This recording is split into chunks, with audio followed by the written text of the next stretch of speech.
Passengers are expected to start flocking to terminals. Let's get updates from the Parañaque Integrated Terminal Exchange or PTEX with our very own mobile journal, Ivan Tarinque. Hi Ivan, kumusta dyan? Nagsimula na ba ang pagdagsa ng mga tao?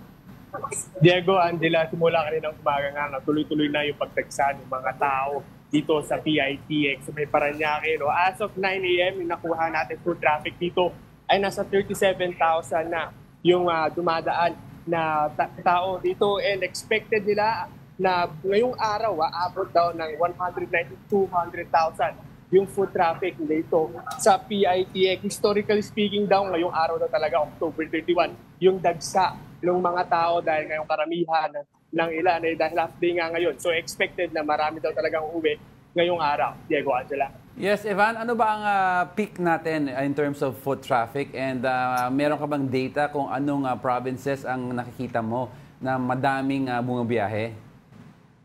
Yes, Diego, kanina nga nag-ikot-ikot tayo. Pinuntahan natin actually specifically yung mga babiyahe sanang pa Bicol dahil nga this past few days, no, kansilado yung mga trips pa Bicol. Kanina may nakita tayo, mailan-ilan pa rin nakapila na bibili ng ticket. And unfortunately, wala pa naman daw fully booked na ticket pa biyaheng Bicol ngayong araw. No, kanina nga nakausap natin yung ilang mapapabiyahe. Ang sabi nila, plano daw talaga nila last week pa. Pero dahil nga sa nangyaring aberya, no, na hindi sila nakabiyahe, walang bus na bumabiyahe pa Bicol, ay nausog. At ngayong araw nga daw yung kanilang plano pag-uwi sa kanilang probinsya. Diego. Oh, Ivan, dahil ba dyan, may plano ba sila? May balak ba sila magdagdag ng mga bus trips dyan sa PITX management?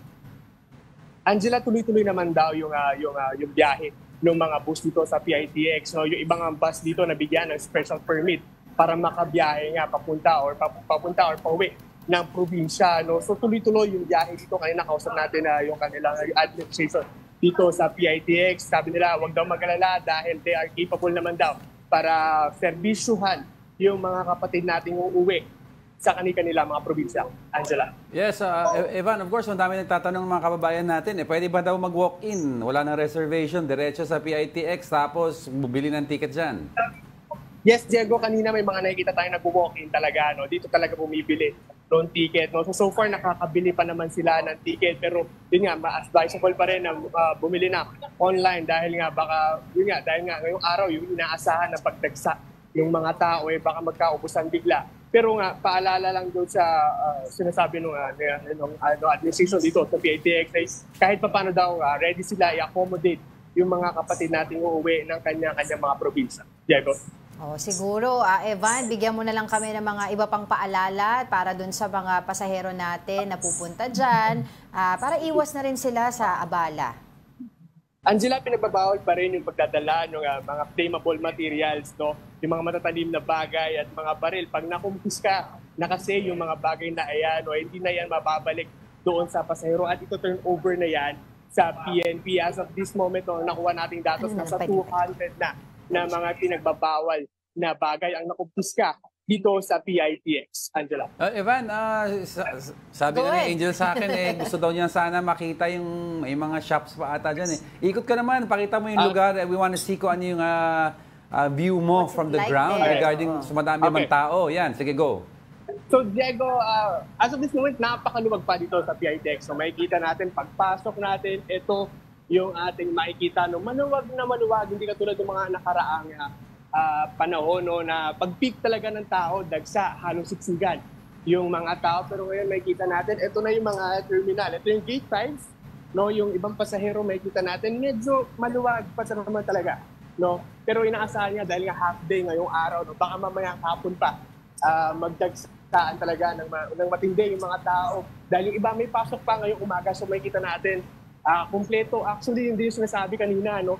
So far, at this moment, wala pa naman daw epekto yung bagyong Leon dito sa PITX at tuloy-tuloy yung biyahe. Pero sabi nga nila, kung sakali man daw magkaroon ng cancellation ng trips or aberya dahil nga sa bagyo, may tatanggapin naman daw sila ng PITX dahil nga marami rin ng mga food establishments at fast food, restaurants, at coffee shops dito nga sa PITX. So, kahit paano, alam daw ng pamunuan dito na ligtas yung mga babiyahe kung naabutan sila ng cancellation ng trips pag nandito na sila mismo sa location. Evan, Diego, Evan, matanong pa, yung mga may biyahe na kababayan natin, how many hours before their trip dapat sila nandyan?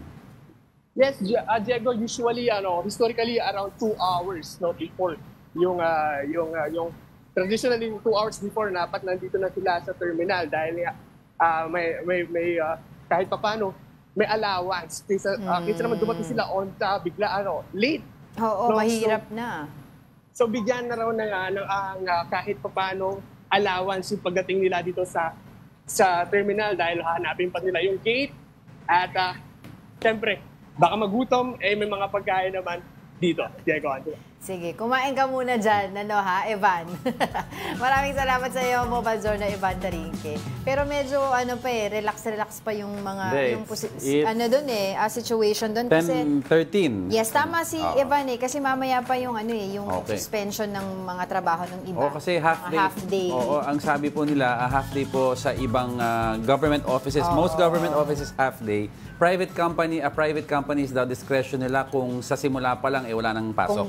Umaga pa lang. So expect po, tama si Evan at si Angel, expect po 12 o'clock onwards. Dami na dagsa na yan. Sa tagal-tagal ng laging kino-cover yung mga ganyan. Tsaka yung mga from terminal. Ito, pinag-uusapan natin.